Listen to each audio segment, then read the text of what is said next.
नमस्ते, म राष्ट्रप्रेमी युवा विष्णु पन्त। हामी सबैले समृद्ध नेपाल चाहन्छौँ, तर समृद्धि नेपाल भाषणले होइन, चरित्रले भन्छ। समृद्ध नेपाल बनाउनको लागि अहिले नेताले भयङ्कर भाषण गर्छन्, होइन, यो बनाइदिन्छु, तर नो, भाषण त धेरै पुरानो। कसैले स्विजरल्यान्ड बनाउँछु भने, कसैले के भने, भाषण होइन, चरित्रमा विश्वास गर्नुहोस्। यदि मान्छेको चरित्र राम्रो छ भने त्यसले देश बनाउँछ। यदि चरित्र खराब भएको छ तर भाषण चिल्ला गर्छ भने त्यसले देश बन्दैन। जब हामी सत्य बोल्छौँ नि, जब हामी इमान्दारीले काम गर्छौँ नि, जब हामी देशलाई आफ्नो घर जस्तै माया गर्छौँ, होइन, हाम्रो घर हो यो, हाम्रो देश भनेको हाम्रो आफ्नै घर हो। जसरी हामीले आफ्नो घर कसरी सजाउँछौँ, होइन, विभिन्न प्रकारका सामान, फर्निचर आदि इत्यादि डेकोरेसन गर्छौँ नि, सजाउँछौँ नि, त्यस्तै हाम्रो देशलाई हामीले आफ्नै घर मानेर अगाडि बढ्यो भने त्यहीँबाट विकास सुरु हुन्छ। देश सरकार होइन, देश भनेको हामी हौँ।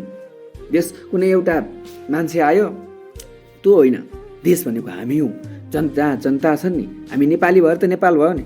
यदि यहाँ भारतीय आएर बस्थ्यो भने त भारत हुन्थ्यो नि त। हामी नेपालीको बाहुल्यता छ। सो हामी छौँ र देश छ, होइन, देश छ र हामी छौँ, होइन, हामी भनेकै देश हौँ। यही बुझेर अगाडि बढौँ। हामी सुध्रिँदा नेपाल सुध्रिन्छ, हामी उड्दा नेपाल उड्छ।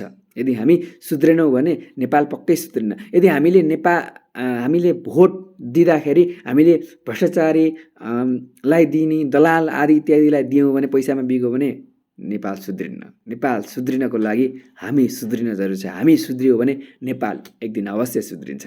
जय देश, जय राष्ट्रवाद। यही भन्दै म विष्णु पन्त बिदा हुन्छु।